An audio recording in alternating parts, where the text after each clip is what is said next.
da nossa redenção. E é por isso que o apóstolo Paulo diz: quem vos condenará? É Deus quem justifica, Cristo que morreu por nós. Quem tentará acusação contra os escolhidos de Deus? Então a convicção que nós temos pela palavra de Deus, pelo Espírito de Deus, é esta, de que um dia o Senhor pagou por nós os nossos pecados, nos dando a vitória diante de todo mal, diante de Satanás, nos dando a vitória, porque Ele venceu em nosso lugar. Ele morreu por nós e ressuscitou, para que também nós ressuscitássemos para a glória do seu nome. Então hoje ninguém pode nos afastar do amor de Deus, né? Nem a morte, nem a vida, nem as tempestades, nem a peste que assola por este mundo afora poderá nos afastar do amor de Deus que está em Cristo Jesus, nosso Senhor. Amados irmãos, isso é algo de muita alegria para nós, que nós possamos continuar servindo com alegria ao Senhor, porque a alegria do Senhor é a nossa força. Louvado seja o nome do Senhor. Nós vamos convidar o nosso diácono e professor, irmão Alexandro, que estará conosco, irmão Sandro, que estará conosco, sim, aqui nos trazendo o ensino da palavra de Deus, e com a convite do nosso pastor, e estaremos aqui juntamente com ele,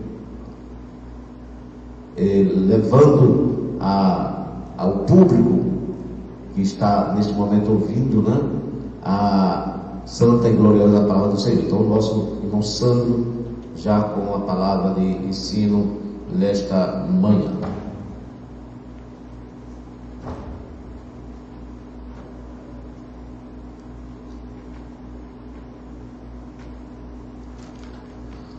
Nós queremos cumprimentar todos os nossos amados irmãos e irmãs com a paz do Senhor. É uma honra muito grande, um prazer, irmãos, estarmos novamente aqui para falarmos, expressar nossa imensa saudade de todos os amados irmãos da igreja, da nossa escola dominical. Porém, através dessa forma, nós conseguimos ir até as nossas residências e assim, além de matarmos um pouco das nossas saudades, também podemos nos alimentar da palavra de Deus. E esse trimestre especial é um trimestre que fala bem alto, que são ensinos, doutrinas, e que nós vamos aqui abordar um pouquinho desse tema. Gostaríamos de fazer menção a nossas irmãs, e quando eu falo o nome da irmã Salete e da irmã Zezé, eu estou nominalmente falando todas as irmãs da classe Débora, aos nossos irmãos, e quando eu falo do irmão Barbosa, eu estou dizendo nominalmente também todos os irmãos que fazem parte da classe dos adultos, dos homens. E quando a gente fala Lucas, que aqui nos assessora também, estamos representando toda a mocidade que também deve estar ouvindo neste momento. Nosso muito obrigado, que Deus possa nos ajudar nesta manhã. Nesse domingo, nós estamos no nosso terceiro domingo, que é a das novas lições que está abordando no livro, na carta de Paulo aos Efésios, que tem o título A Igreja Eleita, ela redimida pelo sangue de Cristo e selada com o Espírito Santo da promessa. O nosso tema de hoje, que é a eleição e predestinação, é um assunto que até Jesus voltar, ainda como diz lá no interior, rende conversa, porque existem linhas acerca disso.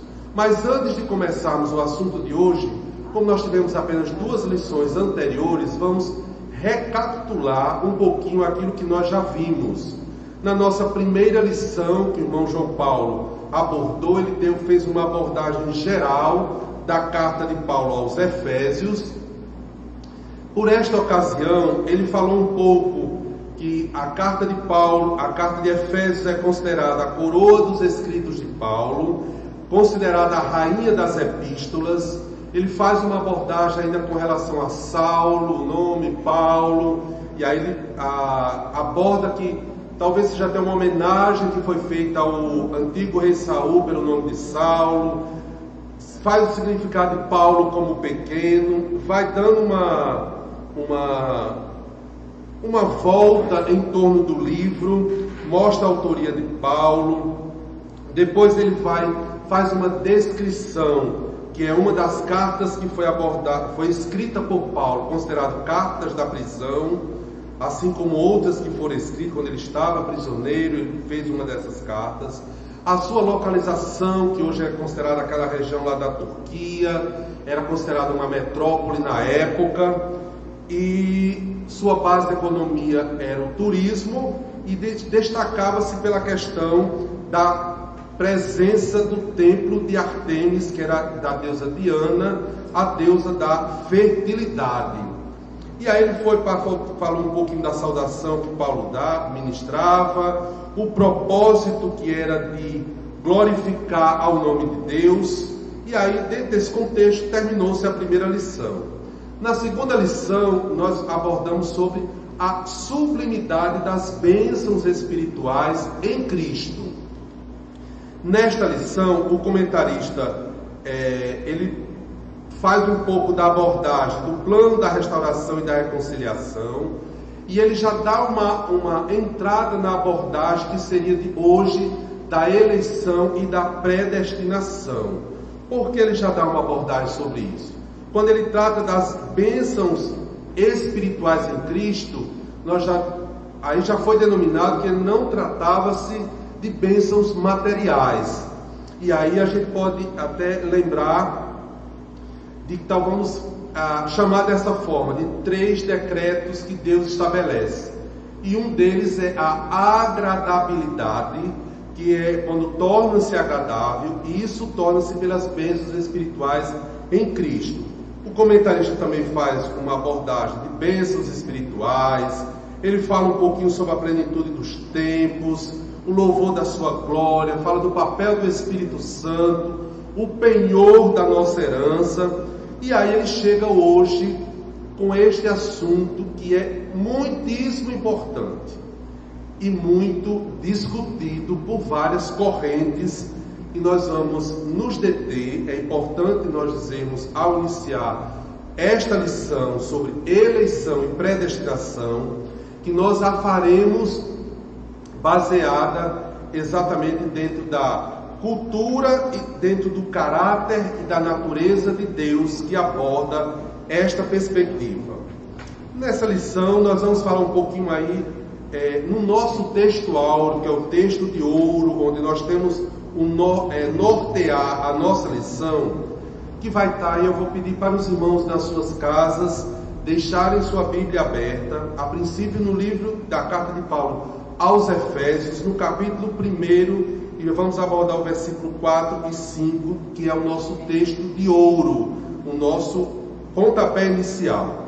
Nosso pastor Isaías, com todo o seu vozeirão, já fez a leitura, e eu vou tentar pelo menos chegar no caminho dele para a gente falar também aí o nosso texto áureo com essa veemência.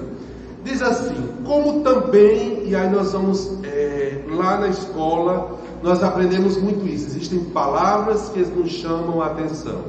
No texto áureo, quando ele diz, como também nos elegeu, guarde esta palavra, elegeu, nele antes da fundação do mundo, guarde esta palavra, esta expressão, fundação do mundo, para que fôssemos santos e irrepreensíveis, guarde essas duas palavras, diante dele em amor, guarde amor, nos predestinou para filhos de adoção, e aí no guarde, não esconda, por Jesus Cristo para si mesmo, segundo um nome bonito chamado beneplácito de sua vontade.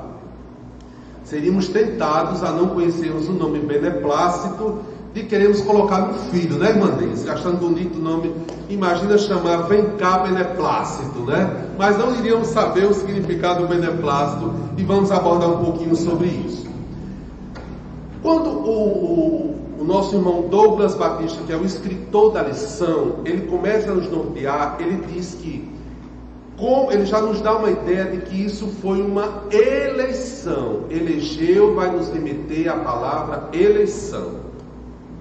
E aí ele fala da eternidade um pouquinho, que na lição a gente vai comentar mais detalhadamente, mas fazendo uma síntese dentro desse texto áureo, nós vamos falar, ele está falando sobre eleição, ele está falando sobre eternidade, porque Deus é eterno. Ele está falando de santo, que ele te separa do pecado.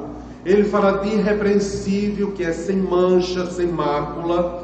Ele fala de um amor, de um sentimento maior, que é o amor. Ele fala de predestinação, que é aquilo que você se antecipa, é algo que é determinado antes. Ele também fala, tudo isso ele fala aí. Fala de adoção, uma atitude nobre. Fala o foco, da maior direcionamento, que é Jesus Cristo.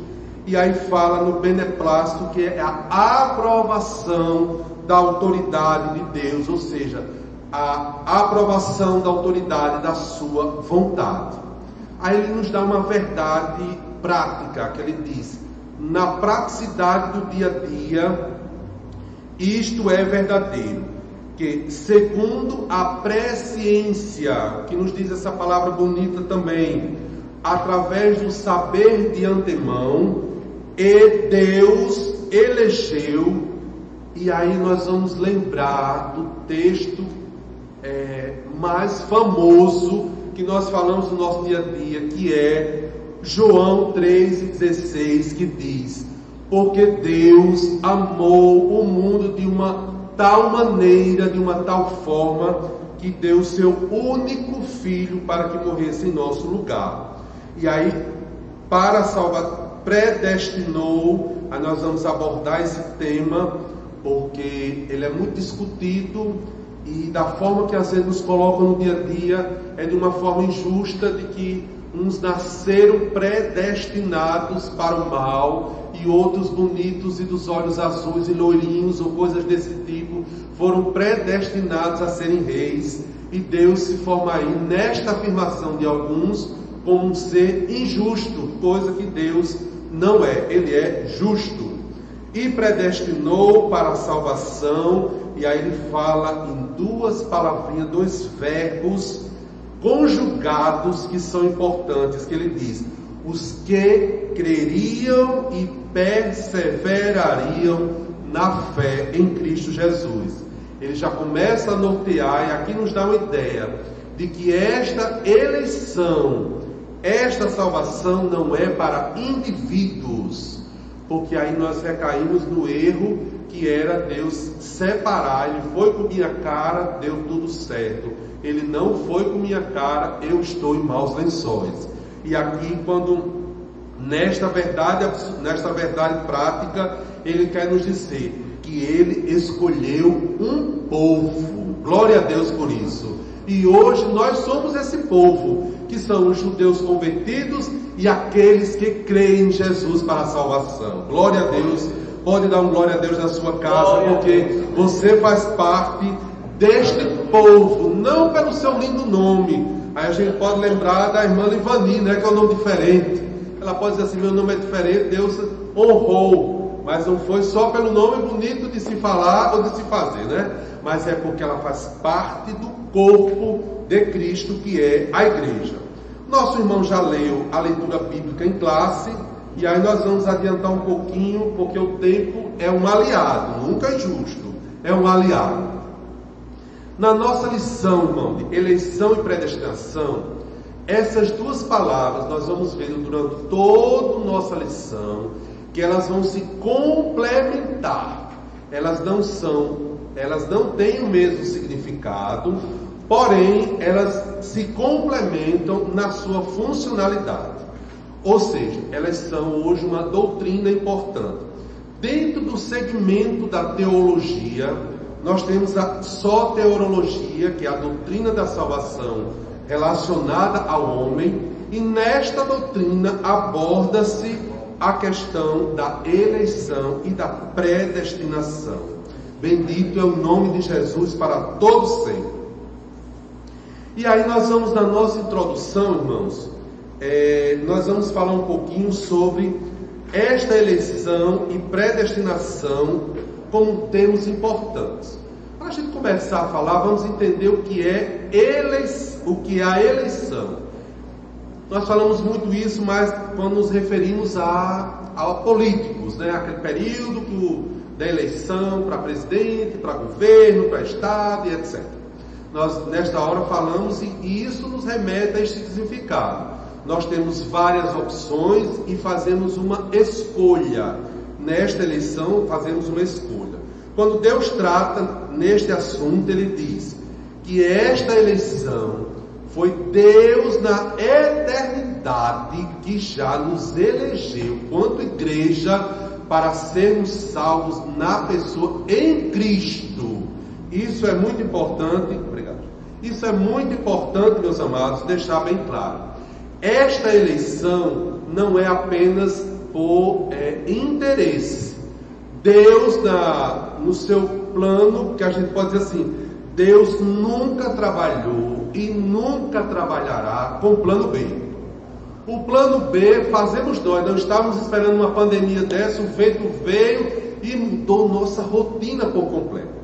Aquele que estava para ter já conseguiu um emprego, vendeu tudo, o que tinha perdeu, e hoje estamos numa grande corrente de oração, pedindo a Deus misericórdia para as portas se abrirem. Os que são donos de empresa vivem um grande momento também de dificuldade. As famílias estão todas com muito medo, porque o vírus isso, o vírus aquilo, elas também estão dando, e aí vem a questão dos grupos de risco, enfim. Esta situação toda nos fez originar um plano B. Este plano não é a mesma coisa de Deus, porque muitos dizem assim: e será que Deus não errou quando colocou lá no Jardim do Éden e colocou lá no centro aquela árvore? E a gente começa a dizer assim: se não tivesse ocorrido aquilo, isso não teria acontecido. A gente escuta muito isso na desculpa da morte.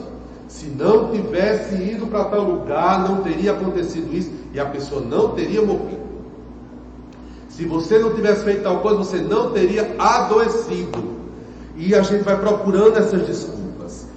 Mas esta eleição que Deus faz, ela é uma eleição condicionada, e na lição nós vamos tratar um pouquinho sobre isso. E aí nós vamos lembrar o nosso comentarista, o Douglas Batista, na sua obra muito especial, irmãos, que é bom como complemento que possam adquirir o livro que é baseado esta revista como a Igreja Eleita. E um desses, no tema que ele coloca, ele vai falando um pouco das várias correntes que abordam esse assunto. Eu vou dar uma lida aqui para os irmãos verem como ele não é um dos assuntos mais fáceis de ser abordado, né? Porque ele defende, e aqueles que defendem com veemência. Existem pelo menos algumas linhas como chamados os pelagianos, ou os semi-pelagianos, são correntes ou linhas de defesa deste assunto. Os pelagianos, por exemplo, eles afirmam que o homem é o único agente de salvação. Os que são semi-pelagianos, eles já dizem o seguinte: na minha defesa, o homem é aquele que dá o início do processo da salvação e Deus responde pelo homem. E aí vem a terceira, que é a que nós utilizamos, e aí a nossa lição é baseada na CPAD. Então, nós defendemos, e hoje, estatisticamente falando, 80% dos evangélicos no país, eles seguem a linha que chama-se dos arminianos, ou de Jacó Armínio, como é o nome do professor dessa linha, que ensina que Deus é quem inicia o processo da salvação e o homem responde a Deus por isso. E hoje uma das linhas que também se defende, que entra muito em choque com o arminianismo, chama-se o calvinismo, ou os calvinistas, como são conhecidos.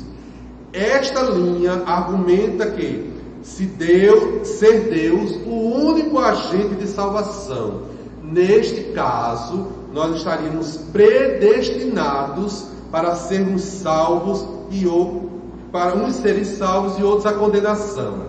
Dentro desta linha, que é a que mais choca com o arminianismo, ele diz que uma vez você é salvo para sempre.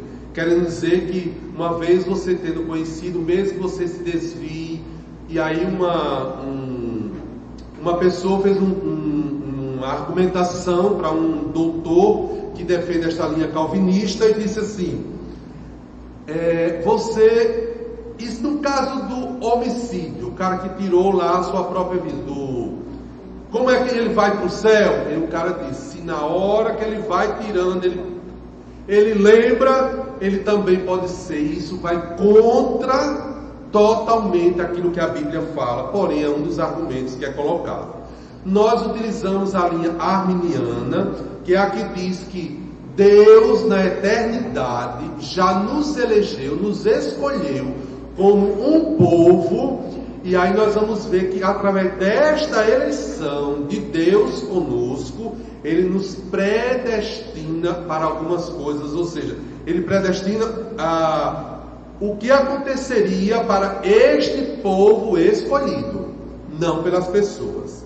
Então nessa parte introdutória, ele está falando exatamente disso, da eleição e da predestinação, dando uma abordagem geral. Vamos para o nosso primeiro ponto, que fala sobre eleitos para uma vida santa e irrepreensível. O comentarista, ele coloca da seguinte forma, que esta eleição de que Deus, e a gente vai falar muito, isso vai ser repetitivo, que é importante para nós fixarmos que esta eleição, ela não foi para indivíduo, por eu achar um ou outro desta forma, mas esta eleição foi Deus para o povo escolhido. Este presente da eleição, ele precede a nossa existência. E aí nós vamos levantar um tema que ele é muito abordado, ele foi abordado inclusive em trimestres anteriores, que ele levou a essa discussão da eleição e da predestinação. Que assunto é esse? A questão da soberania de Deus e a questão do livre-arbítrio. Que um não neutraliza o outro. Deus não deixa de ser soberano nas suas decisões quando Ele me permite ter a minha livre escolha de que é que eu quero fazer. Esta discussão ela já vem antiga, irmãos. Na época dos pais da igreja, a gente pode citar aí Orígenes, na época de Agostinho, isso se acentuou ainda mais. Esta abordagem de que a soberania de Deus, ela não é neutralizada pelo livre-arbítrio. Porém, esta soberania, com este livre-arbítrio, ele desencadeou exatamente essas discussões. E a gente lembra dos pais além dos pais da igreja, a gente lembra da época dos reformadores, lá da época de Lutero, que também faz essa abordagem. E é importante nós entendermos este assunto da soberania de Deus, de que prevalece, porque para a gente entender que ela prevalece, mas Deus me dá esse livre-arbítrio. Ou seja, nesta eleição que Deus fez desde a eternidade para a sua igreja, para o povo dele, esta é uma opção de que é condicionada à minha forma de crer em Deus, de crer em Jesus como a minha fonte de salvação, e com isso eu permanecer fiel até o fim. Porque se eu não permanecer, aí um irmão que tem 30 anos da igreja vai lembrar e dizer: irmão, eu tenho 30 anos, glória a Deus, você tem desfrutado, mas se Jesus voltar hoje, e se você não estiver sendo fiel, infelizmente navegou e morreu quando viu a ilha ou a terra prometida lá. Então nós temos que ser fiéis ao Senhor até o fim. Esta é uma condição. Ou seja, com isso, Deus estabelece que esta eleição, ela é algo condicional. O que não é condicional? A graça, ela é algo irrestrito. Esse favor é merecido de Deus. Mas esta eleição, ela é condicionada a você estar sendo fiel. E esta fidelidade, hoje nós estamos num período de reclusão. Isso não quer dizer que por você não estar na igreja, você está autorizado a poder fazer algo errado que possa comprometer a sua salvação. A sua casa, ela é uma extensão da igreja. Aquilo que você produz em casa, ele reflete na igreja. Aquilo que você é na igreja, deve ser um retrato de que você é em casa. Porque se a gente faz de uma forma diferente, irmãos, nós estamos sendo dentro de um ditado muito antigo: faça o que eu digo, mas não faça o que eu faço. Vamos prosseguir. E aí, no primeiro tópico, ele fala da eleição divina. A gente vai se deter um pouquinho nesse ponto. Nós já comentamos que a eleição, ela se trata de uma escolha, e uma coisa bonita, irmãos, vamos lá em Efésios capítulo 1, o versículo 3, que foi da semana passada, que ele começa com um hino de louvor a Deus, dizendo: bendito o Deus e Pai de nosso Senhor Jesus Cristo, o qual nos abençoou com todas as bênçãos espirituais nos lugares celestiais em Cristo. Isto é um hino de louvor que o apóstolo faz ao nome do Senhor. E aí, dentro dessa lição, ele vai dizendo assim: em quem nós fomos escolhidos? Se houve uma eleição, em quem nós fomos escolhidos? E aí ele faz: nós fomos escolhidos dentro de uma visão cristocêntrica, onde Cristo é o centro desta eleição. Deus elege através desse povo, e todo um plano divino é traçado até que em Cristo seja concluído esta eleição. Então, em quem nós somos escolhidos? Por meio de Cristo. Em que tempo isso se deu, irmãos? E aí, para aqueles que gostam muito do tempo, foi antes da fundação do mundo. Aí vai perguntar: e quem estava lá para conferir? Não tem uma turma que gosta do preto, do branco, que gosta da foto. Quem foi lá? Deus que era eterno. Aí não tem como ter a foto. Mas Deus que diz que antes que tudo existisse, Ele já era. Glória a Deus por isso. Então, na eternidade, em Deus, foi o tempo da escolha da nossa eleição. E para quê? Nós estamos aí numa outra vertente. E para que houve esta eleição de Deus conosco?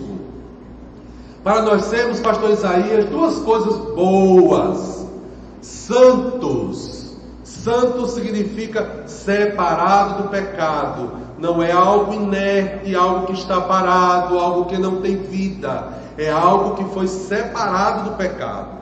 E ele fala na outra coisa, que é outra finalidade: para que sejamos irrepreensíveis. Irrepreensível quer dizer que nós estejamos sem culpa, sem defeito, sem mácula. Porque esta eleição ocorre somente, irmãos, quando existe uma união entre Cristo e a igreja, entre o povo eleito. E aí ele fala que isso, desde a fundação do mundo, já estava no saber de antemão de Deus. E aí é o significado daquela palavrinha bonita chamada presciência, que ele sabe de antemão aquilo ali. Deus já sabia. E aí e alguns que defendem a linha calvinista assim: e quando Deus colocou Adão no jardim, ele não sabia que o homem ia pecar? Sabia, irmãos. Não está escrito, mas é óbvio que Deus sabia. Mas existia um plano que estava sendo desenhado para que, através de Cristo, nós fôssemos resgatados, reconciliados, atingíssemos a redenção em Cristo Jesus. Por isso existe um plano para isso. Neste plano, Deus cria o homem, e aí a gente lembra de toda aquela cena importante, que é aquela astuciosa da serpente na conversa dela com Eva. E aí, porque Deus disse para o homem: olha, este jardim bonito, imagina, Moisés, devia ter pé de manga, que é bom lá. Devia ter uma mangueira bem boa, né? Manga. Tinha pé, talvez, de siriguela também, que é muito bom, a siriguela bem madurinha, irmãos. Jardim de todas aquelas árvores boas que tem, quem tem umas chácaras boas, talvez a irmã Deise, o irmão Alexandre tem lá suas chácaras, tão bom, de tanta coisa, né? Se não for, já propicia, vai guardando. E aí, tanta coisa, tantas frutas boas. Mas ele disse, olha, tem uma ali no centro. Esta não toque. E aí aqueles que defendem dizem assim, cadê aí o livre-arbítrio? Mas o homem tinha a escolha. Ele disse, eu sugiro a você, na linguagem, eu sugiro a você que você não coma daquele fruto, porque quando você comer, você certamente vai conhecer o bem e o mal. Isso a gente vê muito com nossos filhos. Se você disser para um menino, ou em casa eu tenho 2 meninas, disser para elas, não suba, ela tem a curiosidade de subir para saber o que é descer. Mas se você não disser para ela, não suba, ela passa para lá, passa para cá e não tem problema. Tudo aquilo que alguém desperta, ele termina sendo isso. Então, quando a serpente, ela chega para Eva, ela desperta, Deus havia conversado com Adão que não poderia. Chega para Eva e diz assim, aquela árvore ali, ó, quando tu comeres, é aquela coisa sutil, irmãos, que vem na vida da gente, que a gente tem que ter cuidado. Nesses períodos que nós estamos mais separados, que queira ou não queira, esta separação nos deixa mais individuais, e isso nos traz vulnerabilidade. Alguém pode chegar com um argumento que é aparentemente tão convincente e que quer mostrar às vezes que até o inferno é o céu. E aí como é que você consegue rebater isso? Com conhecimento. É quando você lê, é quando você escuta algo que é saudável. Que a gente está na época das lives. Nós estamos participando de uma e que é saudável a sua vida. Mas tem igual a feira de Caruaru, tem de tudo um pouco.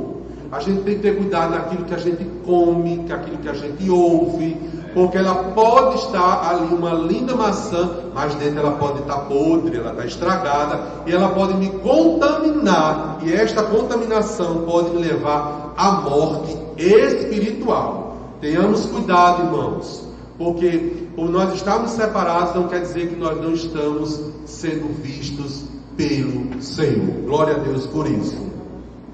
E aí vamos continuar dentro do nosso assunto que a gente estava falando. Segundo ponto.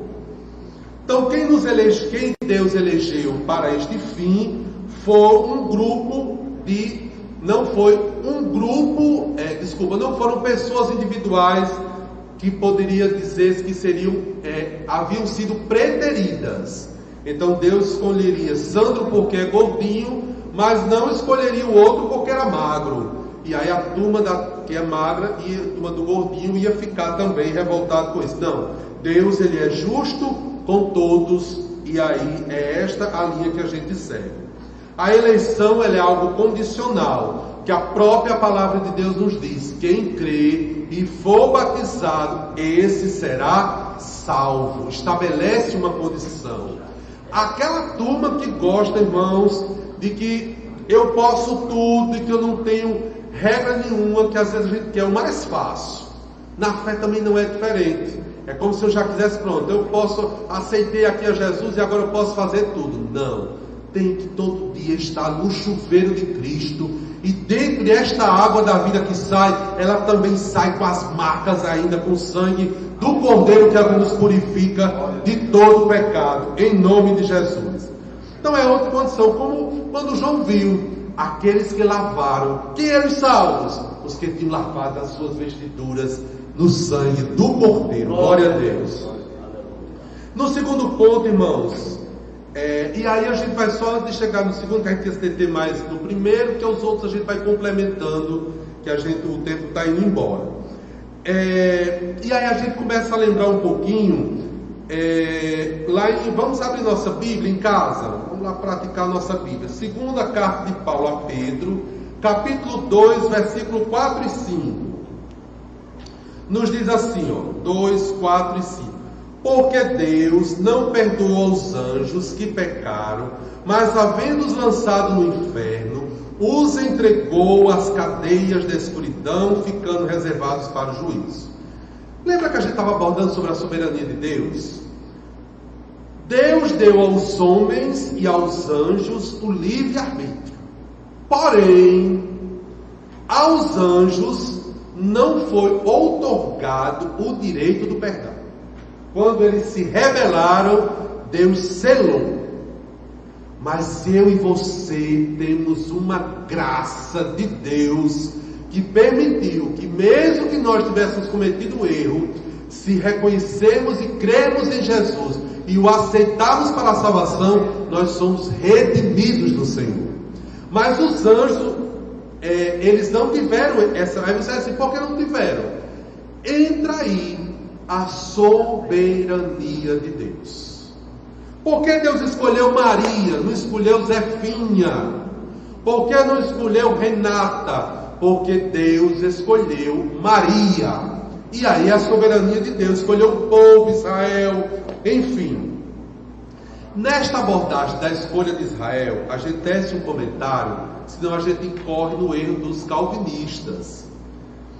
Quando Deus, que aí muitos pegam, irmãos, aquele trecho lá de Romanos 9,13, que fala sobre que Deus, que Jacó, que Israel, da escolha de... Vamos ler, quando a gente esquece a gente lê.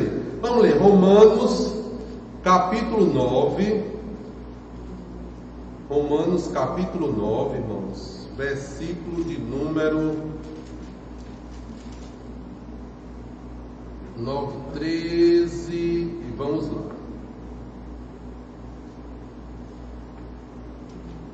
Glória a Deus. Romanos 9:13 nos diz assim, 9 e o versículo 13. Como está escrito, amei Jacó e aborreci Esaú. A turma que gosta de dizer que Deus faz assim a preterição, que ele escolhe a um a outro, pega esse texto e diz isso. Mas dentro dessa abordagem, Paulo estava querendo dizer que assim como Deus tinha, dentro da linhagem, ele tinha para Cristo vir, eu teria Abraão, Isaac. De Isaac sai 2 gerações, Jacó e Esaú. E aí não tinha como Cristo vir das 2 gerações, ele tinha que ter uma escolha de uma. Mas era uma escolha para o caminho para Cristo vir. E não dizer que é porque ele fez uma escolha pessoal para isso. Não, o texto estava dizendo que ele escolheu na linhagem de Jacó para que Cristo pudesse nascer. Então não estava aí preterindo pessoa. Então cai por terra o argumento calvinista sobre isso. Glória a Deus por isso. Seria muito bom, é um assunto bom, irmãos, que os irmãos viessem aqui, a gente teria muito pano para a gente poder conversar. Mas vamos lá, a eleição, o segundo ponto, ele vai falar sobre a condição desta eleição, que ele é oferecido a todos. E aí João 3,16 diz que Deus amou de uma tal maneira que deu o seu Filho unigênito. Ele não veio para alguns, ele veio para todos e tornou-se uma realidade para cada pessoa de acordo com o seu arrependimento. Esta forma, ele não é um mérito que não se pode cumprir, porém, ele não é algo fácil. O que nos auxilia com isso, irmãos? A graça de Deus. O favor imerecido de Deus é que nos outorga força para que possamos prosseguir e sermos fiéis até o fim.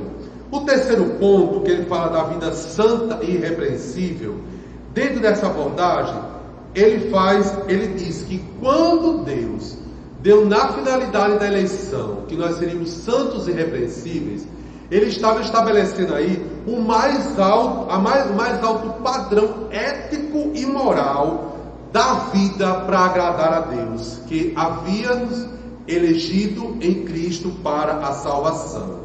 Glória a Deus por isso. No nosso ponto 4, ele vai falar sobre essa nova vida que nós temos. Uma vez eleito como povo, então a igreja, ele é apresentado na abordagem que Paulo fala aos nossos irmãos em Éfeso, aos Efésios, ele está instruindo, é uma epístola de doutrina, de ensino, que é, uma vez agora eleito e fazendo parte do rebanho de Cristo, há algumas práticas antigas nossas, aquela que alguns dizem assim, Jesus diz, vinde a mim todos os que estáis cansados e oprimidos, mas ele não diz, vinde e ficai. Ele diz, vinde, não tem problema, você está sujo, cheio de carrapicho, não tem problema. Existe um chuveiro de sangue do Calvário que limpa e purifica. Então, nesta hora que ele traz, Paulo estava dizendo, olha, quem mente não mente mais, quem rouba não rouba mais, quem é avarento deixa de lado, quem gostava de tomar as canjibrinas sozinhos lá ou em público, não toma mais. Quem gostava, quem cirava, que era aquela pessoa de que eu sou crente, mas meu braço, minha perna e minha língua não é. Isso tudo, irmãos, tem que ficar para trás. São as condições. Ele estabelece um contrato conosco. Ele diz, olha, eu dei o meu filho, eu elegi você, eu cuido de você, eu direciono, mas vamos, para você não ficar aí só recebendo, vamos estabelecer algumas contrapartidas. Contrapartida é essa. Primeiro, você tem que crer nisso. Ninguém pode empurrar de goela abaixo, irmão, se você não crê. Tem que crer nisso. Depois que você crê, então agora você vai se abster. Aí você vai dizer assim, irmão Sandro, eu fumo. E aí quem é dependente da nicotina e tal, mas deixa eu lhe dizer uma coisa, você tem uma oportunidade de ouro na sua casa, seu trabalho, no caminhar, na igreja, qualquer lugar. Uma ferramenta chamada oração. Nesta ferramenta a gente diz assim para Deus, Deus, isto eu tenho lutado com minhas forças, mas eu não tenho conseguido. Senhor, eu preciso da tua ajuda. E é nesta hora que Deus, Ele vai e Ele ajuda você, porque Ele conhece a sinceridade do teu coração. Mas eu não posso usar este argumento, mas é porque eu não queria, porque eu não podia, era mais forte. Entre a briga da carne e do Espírito, quem vence? Quem está preparado. Se você passa só o tempo desse que você está em casa, nas séries da Netflix, se você só fica olhando coisas ou 24 horas nos jornais, o que eles estão dizendo? A sua carne está sendo alimentada. O pavor, o pânico, o medo, tudo isso fazendo parte. Mas se você está fazendo um culto doméstico com a sua família, se você está orando, se você está vigiando, o teu espírito, mesmo distante do corpo, ele está fortalecido no Senhor. Bendito seja o nome de Jesus para todos sempre. Nosso quarto ponto, ele estava abordando isso. E ele diz que não é fácil, mas o Espírito, ele elegeu, ele escolheu o Espírito Santo para nos ajudar. Quem já teve a oportunidade de comprar uma casa? Minhas alunas da classe Débora sabem que eu estou suado e está enxugando suor, né? Minhas alunas, elas já me conhecem, quando vê o paninho, entende que é o suor. E aí nós vamos lembrar que quando nós compramos uma casa, ela está suja. E aí é feita uma limpeza nessa casa. O Espírito Santo, quando ele chega na nossa vida, irmão, tinha traumas, tinha falta de perdão, tinha tanta coisa que estava lá no meio. E somente o Espírito Santo, que foi eleito por Deus para nos ajudar, ele nos ajuda a perdoar. Imagina uma pessoa que fez o mal, matou, fez traição com você e você perdoar.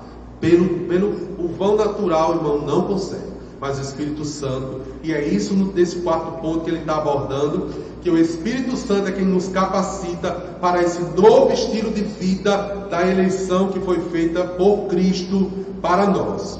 E aí a gente chega no segundo ponto, que eu tenho mais 5 minutos, vamos lá. No segundo ponto, que nos fala da predestinação. O que é predestinação?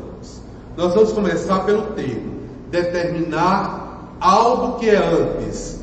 Esta predestinação, Deus elegeu o povo e predestinou com acontecimentos. Então, Ele destinou aos seus escolhidos algumas coisas, mas esse destino era para o povo que já é escolhido.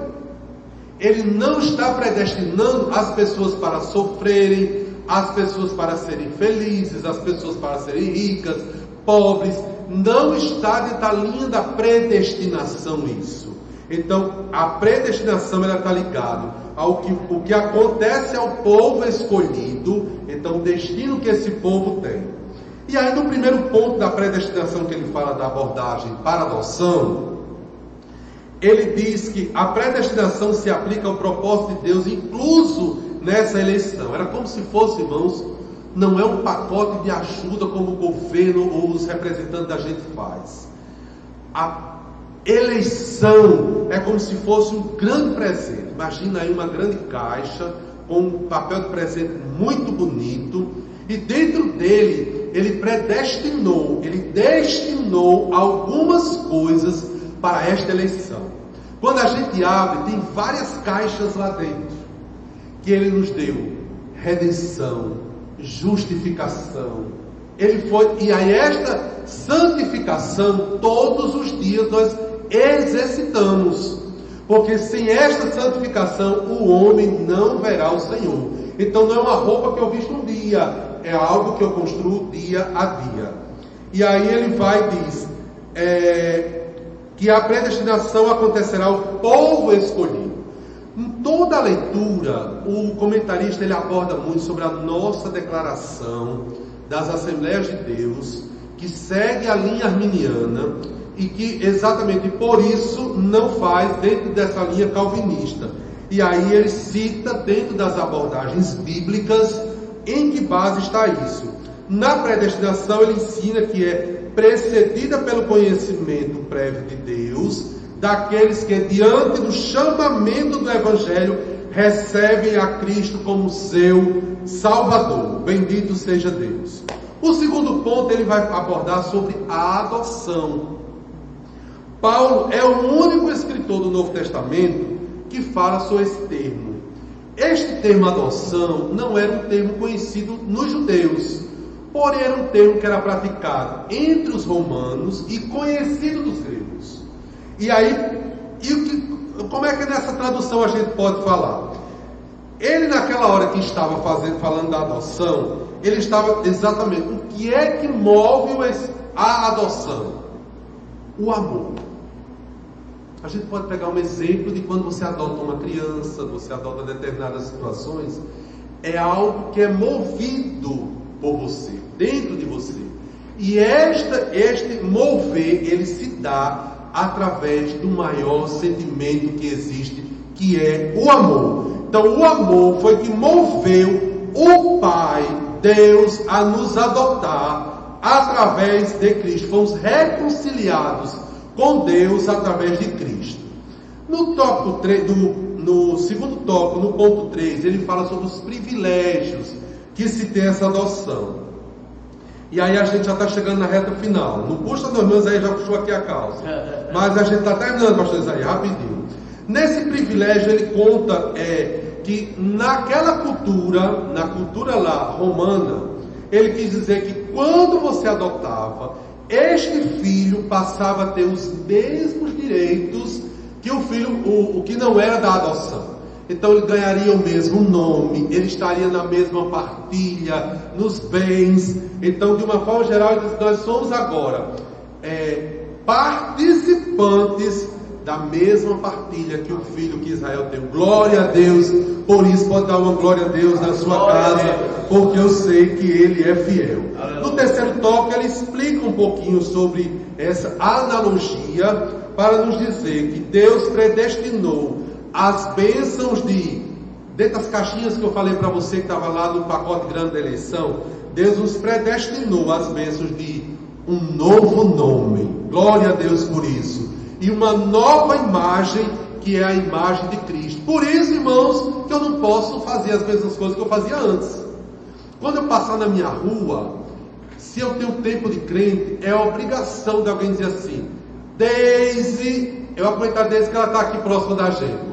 Mas Deise, eles traduzem os nomes que vocês estão em casa. Deise era assim, mas quando ela foi, na linguagem deles, para aquela igreja, eles queriam dizer assim: quando ela aceitou Jesus, ela agora é diferente. Glória a Deus.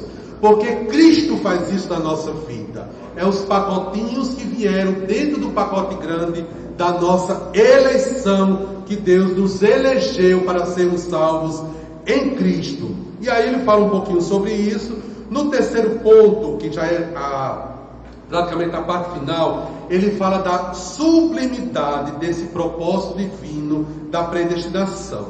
A excelência que a predestinação está dentro da provisão espirituais.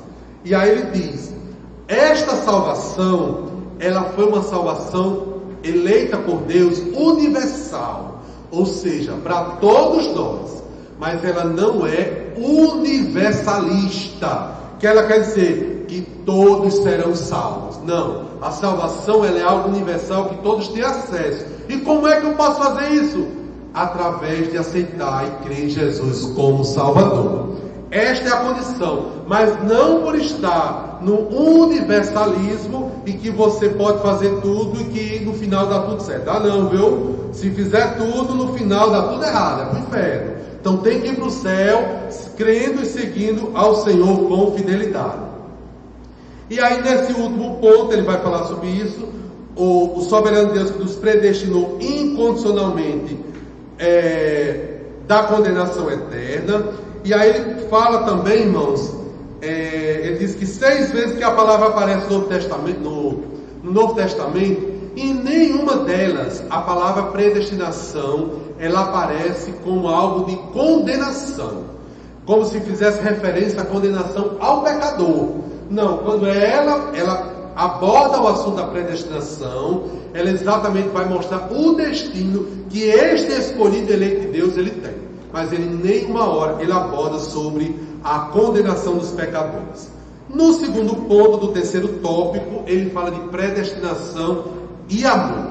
E esse, irmãos, bendito seja Deus, ele diz assim: antes de Deus criar qualquer coisa, o seu plano de redimir a humanidade e de definir os destinos dos crentes já estavam estabelecidos. Aleluia.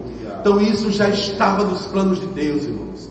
E aí a gente tem que olhar como Deus é eterno. Ele já viu lá no início, ele viu como pecava, ele viu a redenção. É como ele viu você antes de ser concedido. Ele já viu você quando na concepção, vê você hoje, e ele já viu você na sua morte no arrebatamento. Porque Deus não é só do passado, do presente. Ele é o antes, é o agora, e ele também é o amanhã. Bendito seja Deus.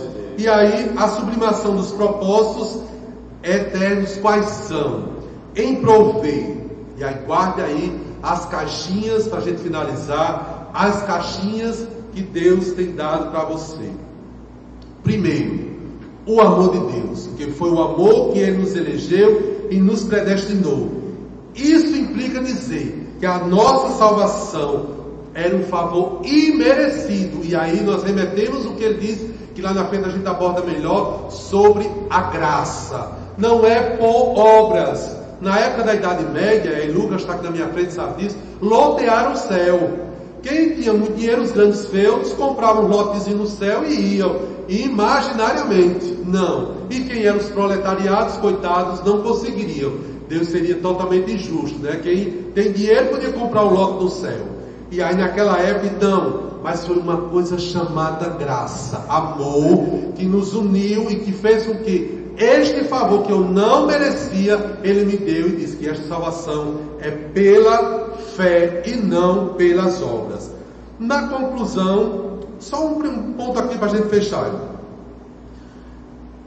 Deus, quando predestinou os eleitos, ele faz um comentarista, ele faz uma coisa aqui bem legal, que ele diz assim: quando Ele nos predestinou desta eleição, Ele nos tornou conforme a semelhança de Cristo. Ou seja, as características de Cristo eu tenho que ter. Segundo, nós fomos chamados. Deus nos escolheu e não nós que escolhemos a Deus. Fomos justificados, glorificados, santos e irrepreensíveis, adotados como filhos, redimidos para o louvor da sua glória. Recebemos ajuda excepcional, o Espírito Santo, e somos destinatários de uma grande herança e realizamos grandes obras pelo Senhor.